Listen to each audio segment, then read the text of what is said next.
Greetings. If you are watching this, we are doing here today the fifth part in a series of lessons aimed at improving the results for English First Additional Language Grade 12s who are about to write their final papers. Today we are going to address answering comprehension tests, which is, of course, the first part of paper 1. And there you can see the guy on the screen apparently answering a comprehension. Now, the first thing to remember about comprehensions: what is the meaning of the word comprehension? When you comprehend something, you understand it.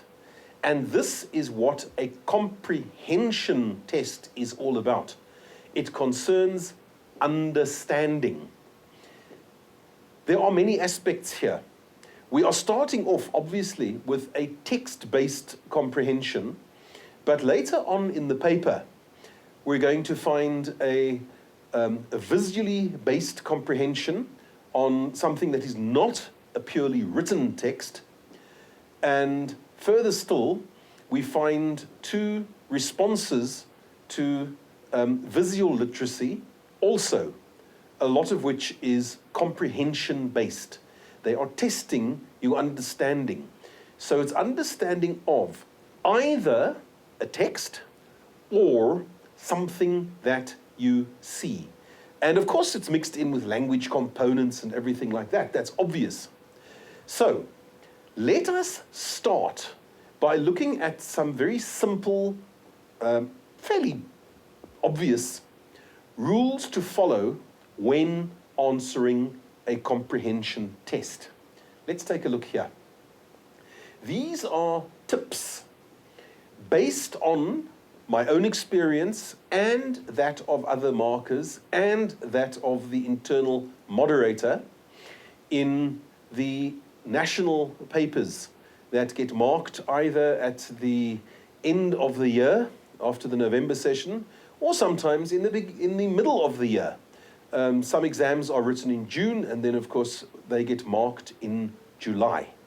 So, please be assured that if you follow these simple tips, your marks will definitely improve. It's the same, I suppose, as fixing a car. It's difficult to work on an engine, but a good mechanic will assemble an engine, turn the key, and it will start immediately because he follows all the rules. The bad mechanic will have to go back and make adjustments. Now let's take a look here.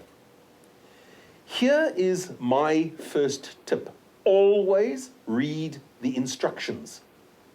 And I've put there just in case. Now, 99% of the time the instructions will not change. The instructions that you saw in the mid-year, the common mid-year paper, will probably be exactly the same as the ones in the November paper. But whatever you do, don't take that for granted. When changes do come, they often come without warning. Read the instructions. Next. Let's take a look here. I want to stress this. Read through the text at least twice. It's a big mistake people make. Instead of reading through the text, they first go to the questions and they try to spot answers. And we're going to look at that. That's the next tip. It's something that you must not do. Now, if you do want to read through the answers before you read the text, there's nothing to stop you doing that. But it is essential to make sure that you do read the text at least twice. And I've made a note there, this will save you time. Now, please remember that a paper 1 is a 2.5 hour paper. Most people finish it before the time limit is up. Sorry, I stand corrected, it's a 2-hour paper. Usually, it's finished long before the time limit expires. Please use the time. Don't rush to get through it. you do have plenty of time, and you do have enough time to read the text at least twice. And you can read it a third time if you feel you do not understand it fully the first time. The whole thing is, you must do everything in your power to make sure that you understand what you're reading. Now, I've said here, do not read only the questions before attempting to spot the answers by identifying key words in the text. This is a critical error, particularly among people whose English is bad. Be very careful of this. It is better to get a moderate mark, having read the text and doing your best to answer the questions properly, than just to randomly search for words in the text.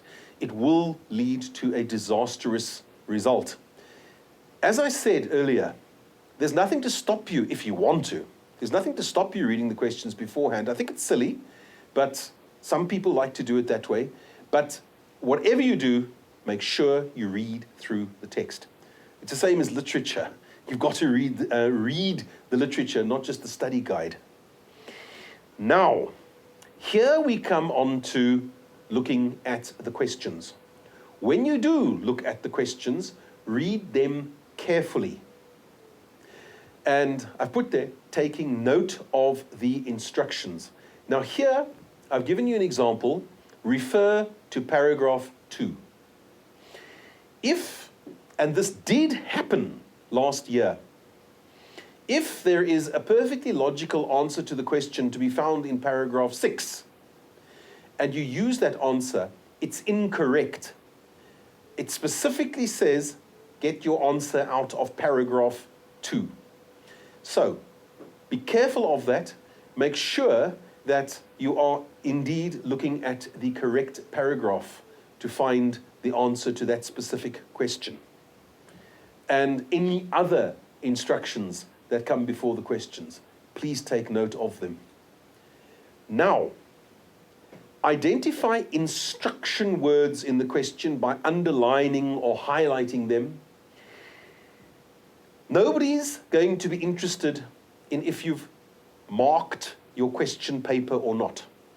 Most schools collect the papers and use them as a sort of a training tool next year. There's nothing wrong with that. And there's nothing wrong with you writing on, making notes on the question paper. It is permitted. There's simply nothing to stop you. So do that.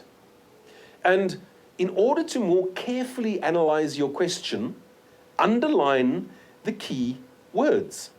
I've called them instruction words here, because that's what they are.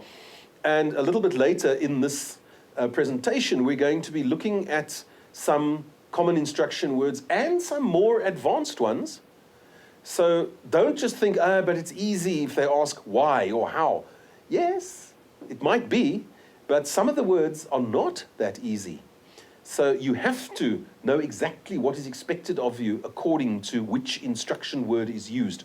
But as I say, we shall look at that a bit later. Now, true, false, agree, disagree. Don't change these to yes, no. Why this has been happening lately, I have no idea, but it's becoming more and more common. Be careful not to do that. All right? If it asks for true or false, then your answer must begin with true, or it must begin with false. If it asks for agree, disagree, your answer must begin with I agree or I disagree because. And remember, always, there must be a because. And here is why you need a because.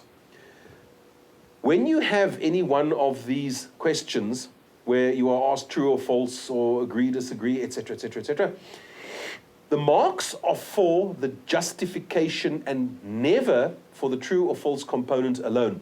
Now, in other subjects, such as geography, yes, they do give marks for true or false without justification. You just simply answer the question. But in English, sorry, or all languages in fact, never a mark for the true or false alone. And especially never a mark for agree or disagree alone, because often there is no specifically correct answer. the agree-disagree must require a subjective justification. Subjective means you are going to give your opinion. It's not a fact. It's an opinion in that case. And of course, the opinion must match the agree-disagree component in order for it to justify it correctly. But let's move on from that for now. Now, this is a critical one. People, please take note of this. When you are asked to quote from the text, ensure that the quote is the correct length. I've given you examples there. Quote, a sentence, a clause, a phrase, very common one following, 3 consecutive words. It means 3 words in a row. Or a single word. If you do not quote the correct number of words or the correct full sentence or whatever, your answer will be wrong automatically. Sometimes they'll ask you, quote a single word from the text that proves that the author was extremely clever, something like that. If then you write out an entire sentence because you think it may contain the word, it is an automatically incorrect answer. When they ask for a single word, you must give a single word, not anything more than that. And the 3 consecutive words also, please, consecutive means one after the other. Do not select 3 different undisconnected words from the text. That will automatically be wrong. It must be 3 words in a row. Okay, please pay attention to that. This is one of the biggest mistakes made by candidates who are writing their final paper 1. Now, this one is in fact optional. I've said here, use quotation marks when quoting. It makes the paper easier to mark. However, a question I have been asked before, will I have marks deducted if I leave out the quotation marks? And the answer is no. You are not going to lose marks if you do not use quotation marks. So that is a fact. You will not be penalized for that. But remember that your paper will be marked by a person who is quite possibly very tired. The mind has been numbed by many days of marking, stuff like that. And the use of quotation marks makes your paper easier to mark. And believe me, you must do everything within your power to ensure that your paper is as easy as possible to mark. Quotation marks is one such thing. Now, here comes a funny. I've had this lately in summaries as well. Always answer by referring to the text. Never use your own knowledge. That's on the board for a reason. More and more frequently, I'm encountering answers which are logical, but they are incorrect because the answer is based on the knowledge of the candidate instead of on what's written in the text. I mean, a classic example of this. What is the greatest city in South Africa? Now, please note, I didn't say biggest, I said greatest.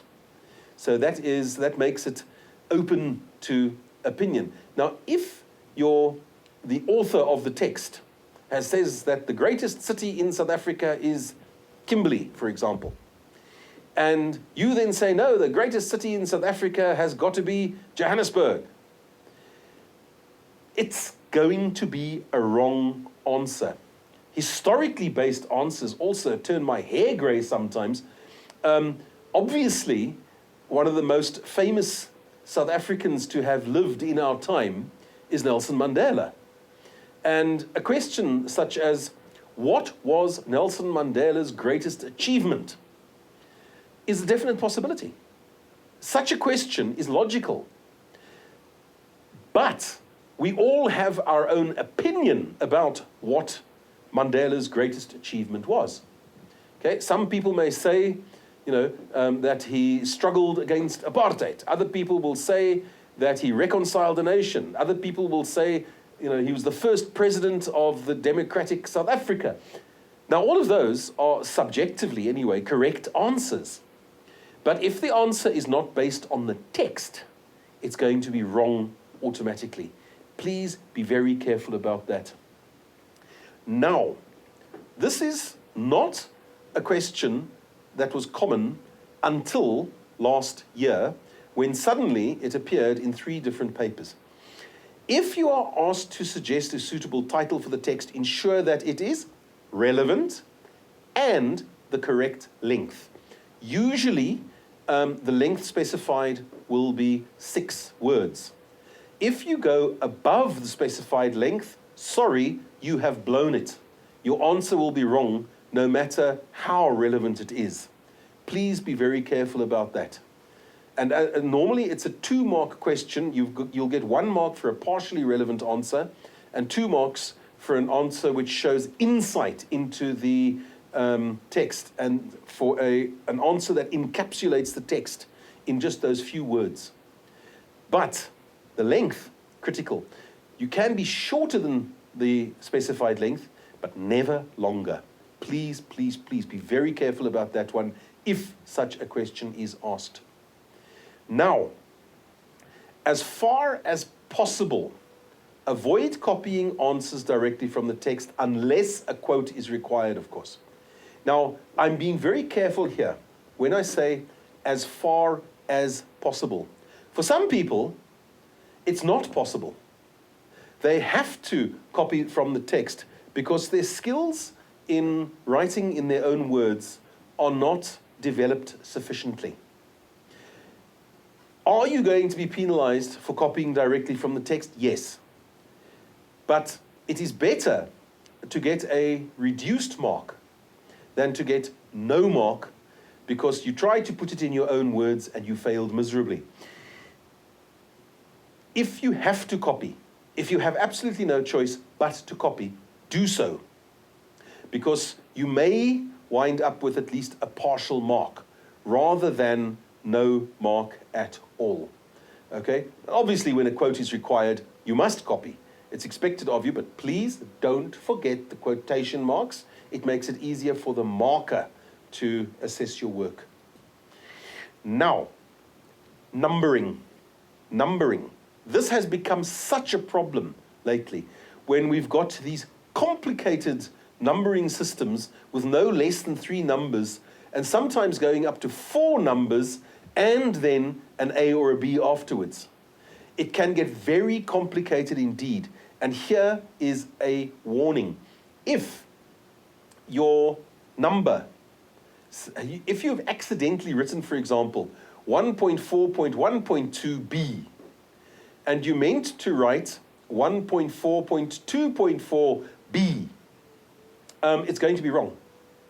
If that's what the number says, that is how it is going to be marked according to the memorandum. Please be so careful about that. It must be the correct number. And please, please, please make your numbers legible. We have such a problem every year when we get papers, and a lot of them, where the person's handwriting or the fact that he's in a hurry or the fact that he's tense, and some of the numbers are just blurred and we can't really make out clearly what the numbers are. Now, obviously, we tend to work them out from their position on the paper, but that isn't always a reliable guide. So simply make sure, first, your answer is correctly numbered.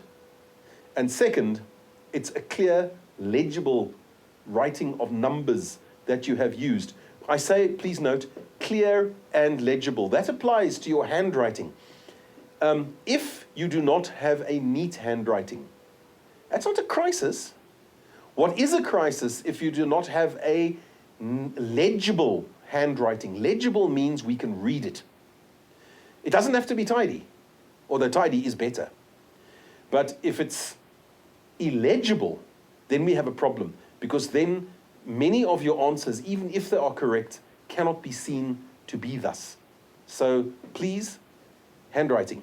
But going back to this, number your answers correctly. It is so important that they have in fact included it as an instruction on most of the common paper ones, especially the one that you're going to be doing in November. Now, a final point. Leave a line open between your answers. That is an official instruction on the question paper. And that is also how we, the markers, know that nobody reads the instructions. We know that for a fact. Because generally, nobody leaves, no, I'm being very cruel to the 50%. Sometimes more than 50% do leave a line open, but it's the rest, the awful, I don't have to read the instructions candidates. Those are the ones, apparently, who do not leave a line open. And it causes difficulties for the marker, especially when you've got to try to work out where one sentence stops and where the next sentence begins below. So, develop the habit now. When you have an answer, leave a space after it. Now, I promised you, wait a minute, let me go back for a second there, just in case somebody is actually taking down notes of this. All right, if you are doing so, hit the pause button now, and otherwise I shall carry on, like that. Common instruction words. Most of these are obvious. Why? What is the reason? What? Which thing or factor is involved? When? At what point in time? And here, you've got the clock time, you've got date, month, year, season perhaps. You can go on for a long time. You can talk about million years BC or anything like that. So you must obviously use your discretion and judge according to the content of the text. Now, where is at what place? But note, this is where things get a little bit complicated, because very often where is affected by your prepositions. And here, is it in something? Is it on something? Is it below something? Is it next to? Is it at? Etc., etc., etc. I mean, I can't go through a whole list of prepositions now, but that is a very important factor when answering this question. Is a preposition required? Prepositions are those little linking words that clarify meaning, and in this case, the meaning can be greatly affected by that. Now, who, obviously, which person? How, what method? That one's clear enough. List is a very basic instruction. It's normally a level 1 instruction that results in full marks. So you shouldn't struggle with that. That is the lowest of your lower order questions. Explain. All right, it can get a little bit more complicated when we go to explain. Basically, just give reasons for this. But sometimes you have to deduce the reasons, which turns us into a level 3 question, which is trickier. Now, this one is not easy. Compare. In what ways are they different or similar? That is how a comparison is done. You're looking for similarities and differences. And very often, the comparison answers that I've marked have not done that. It wasn't similarities or differences that were being identified. The answer was just going on and on and on about how the two are different. Well, fine. But please, different or similar. Take note of that.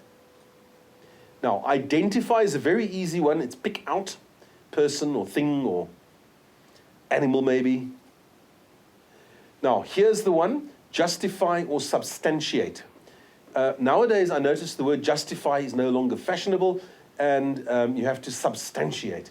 But the point is, it's give a reason for your answer, all right? So you'll first answer, for example, true or false, and then you must give the reason, okay? Now, here we come to the much more difficult words. Please take note of these ones. Now, comment on. That is an instruction word which causes grey hairs to many candidates, and it's not even the most difficult one. To comment on something. Well, basically, you are going to explain and interpret. And I sometimes get very cross with the examiners where they want comment on or some other really difficult instruction. And what happens, you've got to write 4 or 5 lines and it's only for 2 marks. Oh, very annoying. Now, the next one, discuss. Now, we all know what a discussion is. You are investigating by reasoning or argument. Okay? And take note of that. Investigate this by reasoning or argument. Okay? So, if you don't do it like that, it's not really a discussion. Then, now you notice how now it's starting to get tricky. Evaluate. That is to determine the significance or worth of something, right? So it's value either in money, perhaps it's worth as an iconic item of heritage, something like that. The point is, you must determine what that is, the significance or the worth.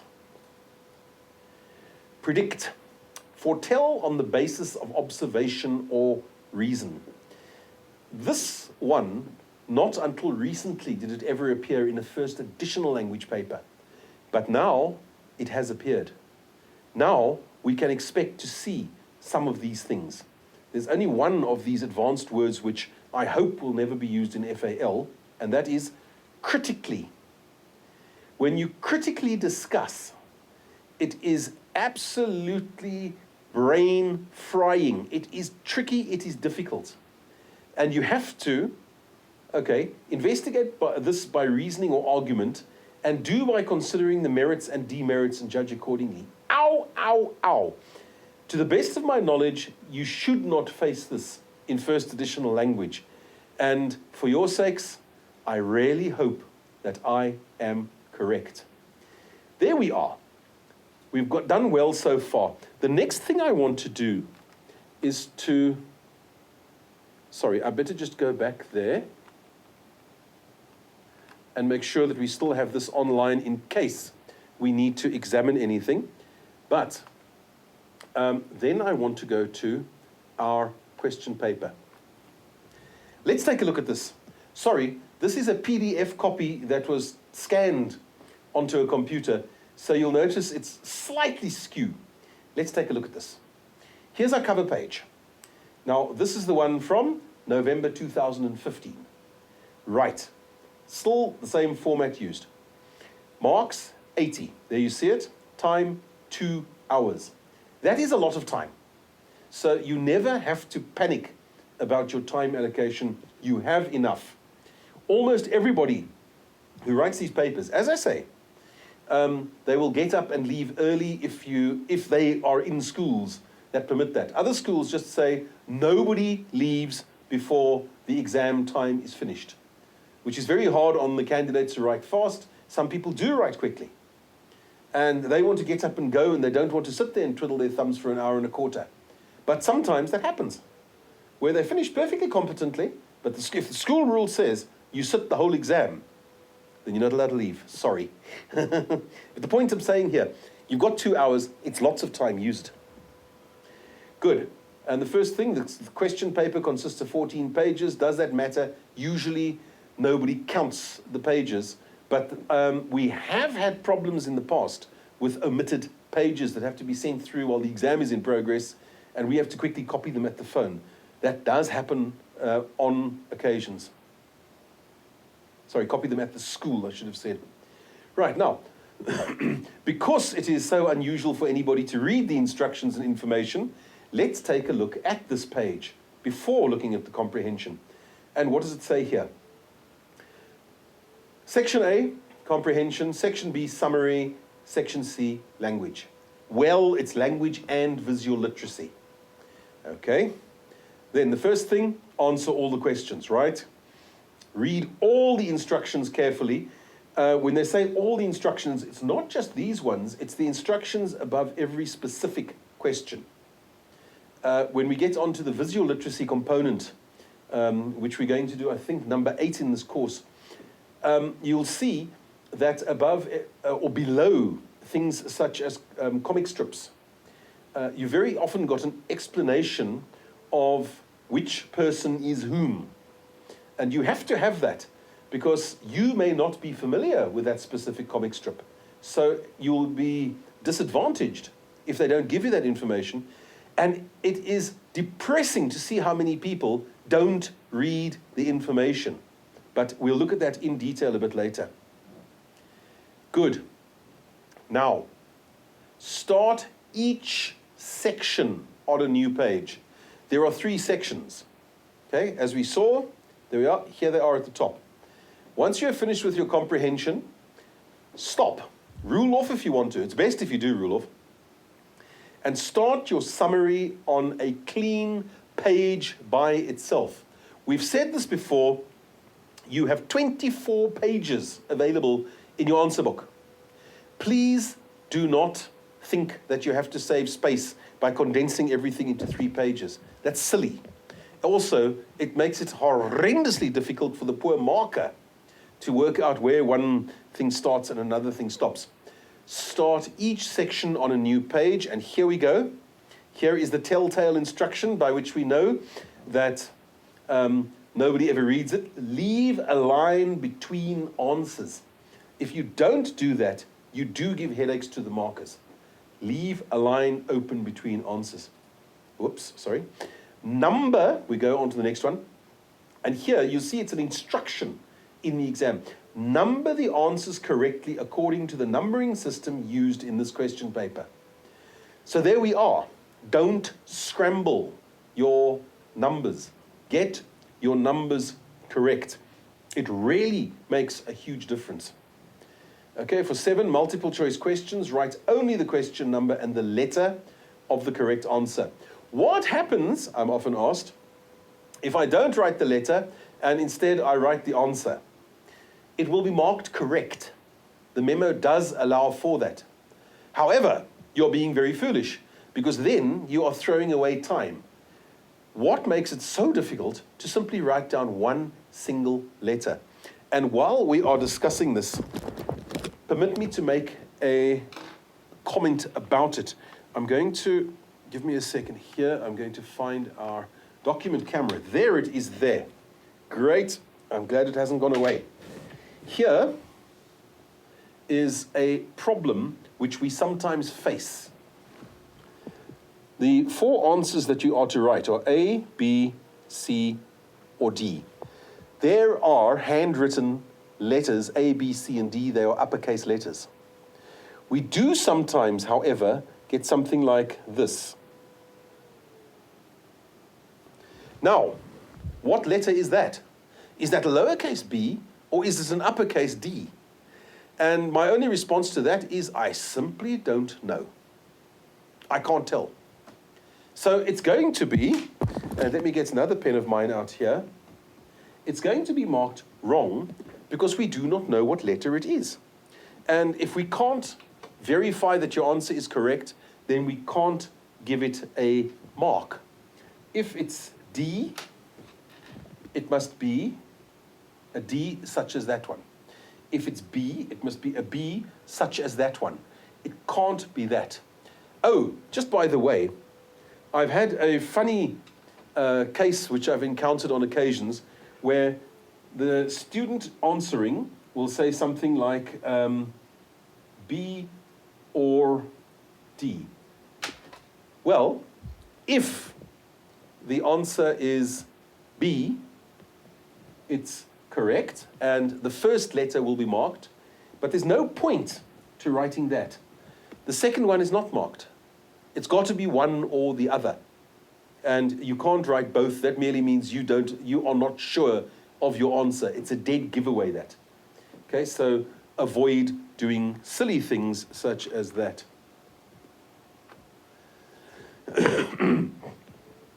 Do excuse me, and we move on. Pay attention to spelling and sentence construction. Yes, please do as far as you can. Will you be penalized if you mess up the language in your answer? And the answer is only if it changes the meaning of the sentence. All right? Bear that in mind. You are only penalized if you actually mangle the meaning. If the meaning of the sentence is still clear, the spelling and sentence construction will not be penalized for errors. Now, use the following time frame as guidelines, okay? Here you've got 50 minutes for section A. I guarantee you can do it in less than that. You've got 30 minutes for section B, and you've got 40 minutes for section C. Okay, certainly the summary you should do in way under 30 minutes, and we're going to go through today. Later on when we do summary, I've got very special methods of doing it, which if you follow, will make the summary mark that you obtain much higher. But we'll go on to summaries in the next session. Write neatly and legibly. Okay, please note there, it says write neatly. Some people can't do that. Myself included, I'm not a neat writer. But I am a legible writer. So if you are able to write both neatly and legibly, do so. Otherwise, focus on being legible. And while we are at this, bear with me for a second. Look at that pen. We looked at this when we were talking about the writing paper as well. This is a blue medium point pen. This here is a black medium point pen. Use one of these in your final exam. Do not use a fine point. Fine point pens leave a much fainter line. Rather, make sure that your work is easy to see. It's thus easier to mark.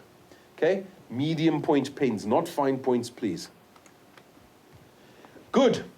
Let us now go on and remember the first instruction, read all the instructions. So let's check here. Read both text A and text B and answer the set questions. Good, that is very simple and logical.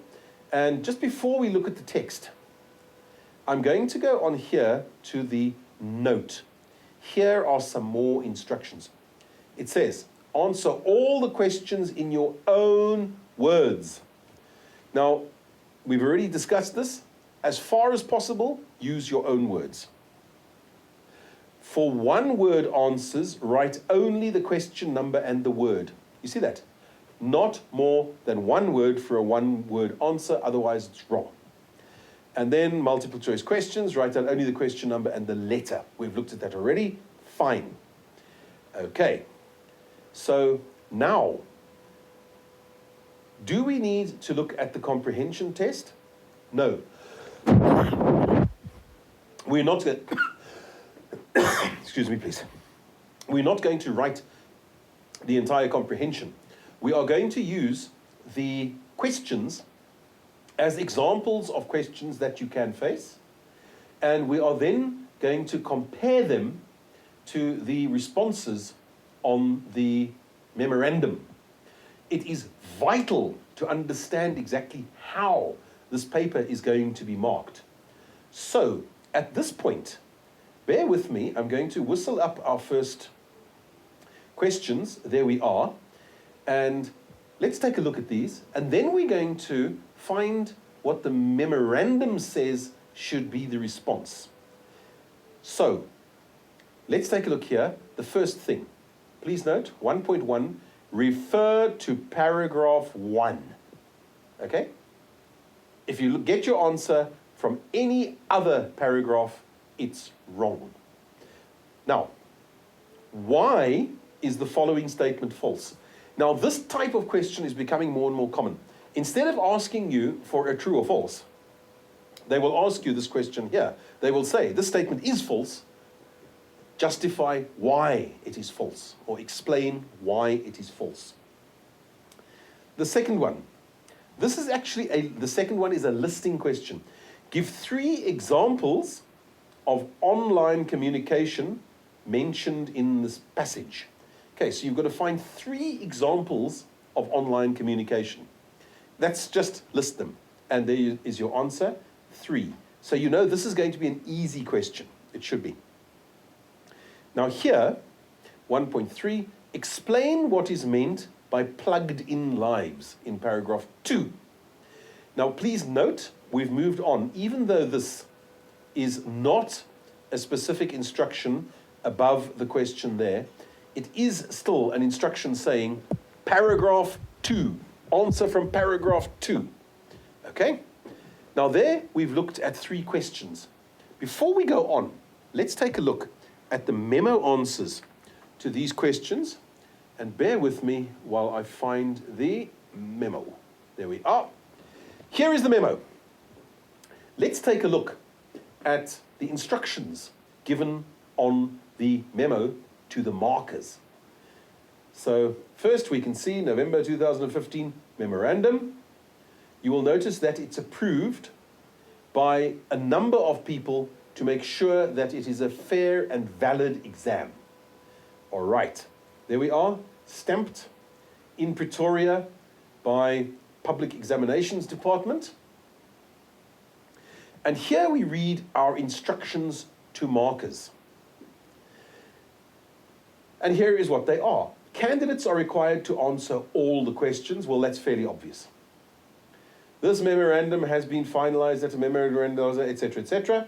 You don't have to know about that. All you learn from that is that it's been approved by senior people in the subject, which is a good thing, by the way. But this, you must bear in mind, candidates' responses should be assessed as objectively as possible. What is this saying? Well, a marking memorandum is a guideline. It cannot ever contain every single possible answer. So a great deal of discretion lies with the marker. If your answer is not on the memo, but yet it addresses the question correctly, you must be credited with a mark. And very often, by the end of a marking session, you will see that on the memorandum placed next to the marker, it's just full of additional answers which have been approved by the senior marker or the chief marker or the internal moderator. And they will say that this answer is correct. Because often the marker is uncertain, so a senior marker is called in, and then the senior marker may be uncertain, and then it'll go to the chief marker, and then the chief marker will come up with an opinion, but he'll go to the internal moderator and you'll say, what do you think of this for an answer? I think it's correct, can we accept it? So there's a lot of discussion that goes on about this sort of thing. Don't be shy to answer what you think is correct. Don't try to aim to perfect your paper as a memorandum. It won't ever work. Now, marking the comprehension. Now notice this first point here. Because the focus is on understanding, see that? Focus is on understanding. Incorrect spelling and language errors in responses should not be penalized unless such errors change the meaning or understanding. Okay, so it's all about clear meaning. As long as the meaning is clear, you are going to get the marks. Now, this can be complicated. If a candidate uses words from a language other than the one being examined, disregard those words. All right? Be careful about using, let's say that you're a home language French speaker. Please don't chuck in little words of French into your answers. That applies even more critically in paper 3, as we saw in, I think it was our second session. Be careful of using your own home language words instead of English words. Okay? Then, however, if a word from another language is used in a text and required in an answer, this will be acceptable. So don't say, no, but you told us not to use words that are not English, and yet there we are, it's in the text. Yes, then you can use it. All right? But not otherwise. Good. Now, here's another one which we've tackled already. For open-ended questions, no marks should be awarded for yes, no, or I agree, disagree. The reason or substantiation or motivation is what should be considered. Please take note of that, okay? And make sure that your substantiation, your reason, matches your agree, disagree, whatever. Now, when one-word answers are required and the candidate gives a whole sentence, why, I don't know, mark correct provided that the correct word is underlined or highlighted. And it's never been done in any of the papers that I've marked. Many people will answer correctly and give a single word. Many people also will simply write out a full sentence because they never read the question anyway. Okay, a single word means a single word. If you quote more than that, you're being silly. Then, when 2 or 3 facts or points are required and a range is given, note this, mark only the first 2 or 3. It's as easy as that. You must not use the shotgun method and hope that you're going to get something correct. It's going to mess up your results. Okay? Then accept dialectal variations. Not all of us speak English in the same way, but another person's English might be as correct as mine, and yet he uses a completely different dialect with using lots of different words for the same thing. We must accept that. That doesn't say that we can accept slang. Slang is usually not even an English word. It's not English at all. But we are allowed to accept other, dialects, ways of speaking. All right. Let me notice here. Okay. For multiple choice questions, accept both the letter corresponding with the correct answer and or the answer written out in full. Okay, you won't be penalized for it, but if you do write your answer out in full, you are being incredibly silly because you're simply wasting time. Okay, yes, I know you've got lots of time. But what is so difficult about simply writing A, B, C, or D? I have no idea. Good. Now we've already looked at 3 questions. Let's take a look at the memo answers to these questions. And just to remind you there, let's go back to our question paper. Why is this statement false? It says in 1.1, and then only the youth use digital devices. Number 2, give 3 examples of online communication mentioned in this passage. Number 3, what is meant by plugged-in lives in paragraph 2? Okay, let's go back to our memo. Right. Families and even business people use digital communication. Even business people? That's crazy. Of course business people use it. You've got to laugh at the funny way people put things sometimes. There's one of the radio adverts which I sometimes hear, which says, you can send an email, a fax or a letter to the Broadcasting Complaints Commission. Then it goes on to say, or even an email. Gee, I always have to laugh at that. Even an email. Email is already becoming, I wouldn't say obsolete, but it's becoming increasingly replaced by things such as WhatsApp. And even an SMS can be used to replace an email nowadays. Okay, and there we have examples of answers, and then the list, 1.2, the list, there we are, texting, email, Facebook, social networks, etc. That's your list there. And then explain why people spend most of their time on technology. Okay, this is plugged in lives, if you remember. All aspects of our lives depend on, are ruled by technology, technological devices, da-da-da-da-da. Okay, examples of answers. Obviously, if you phrase it a different way, it will still be correct. Okay, let us go back to our question paper. And what do we see here? Quote a single word from this passage that has a similar meaning to devices. All right. Now, please note that. Quote a single word. Single word. And that is actually specified as an instruction. According to this article, why do young people, and we're on to 1.5 now. According to this article, why do young people create a barrier between themselves and the world? And then 1.6, with reference to the passage as a whole, explain why the phrase tribe of one contains a contradiction. Okay. Now, please note the special instruction. With reference to the passage as a whole. Okay? Explain why the phrase tribe of one contains a contradiction. Right? Could be a paradox. It can't be an oxymoron because there's more than 2 words together. So let's take a look at what the memo says. And the memo says, gadgets or smartphones. So there we are. It's given you two possible answers. Then we've got here, oh dear, what's that electronic? Ah, there we are. Young people fear real or physical conversation or criticism. They do not know how to interact personally. Logical, simple, straightforward answers. And then this one is quite interesting. A tribe usually consists of many people, but the word one refers to an individual. It's a very clever question, that. Okay, back to question paper. 1.7, how do we know that the boy is not serious about direct communication? Well, the only interesting thing there, as far as we are concerned, is refer to paragraph 5.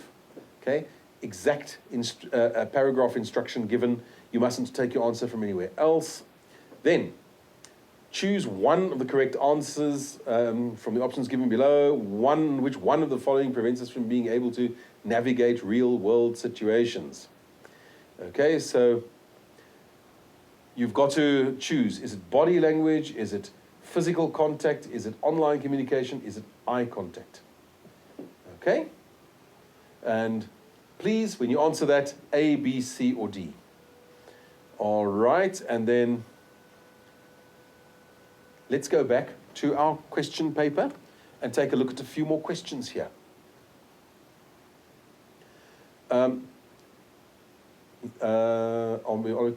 No, we're not on a question paper. Sorry about that. Yeah, here's question paper.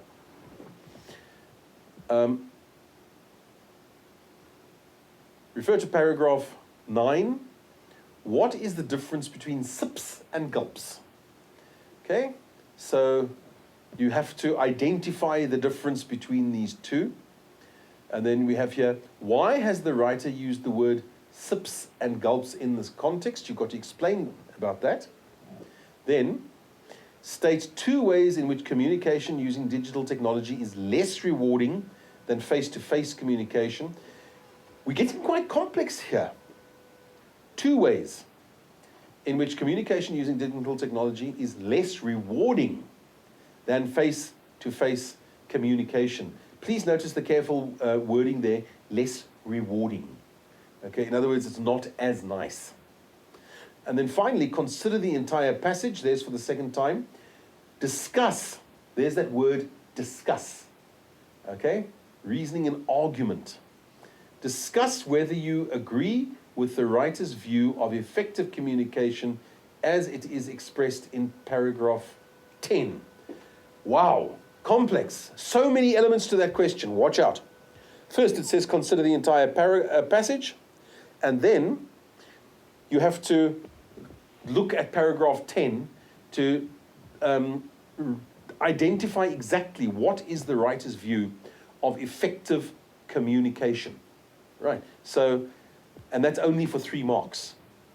That is a tall order. That's a lot of stuff that you have to produce for 3 marks. It might make life a bit difficult. Good, moving on slightly here. And we've got the second section of the comprehension.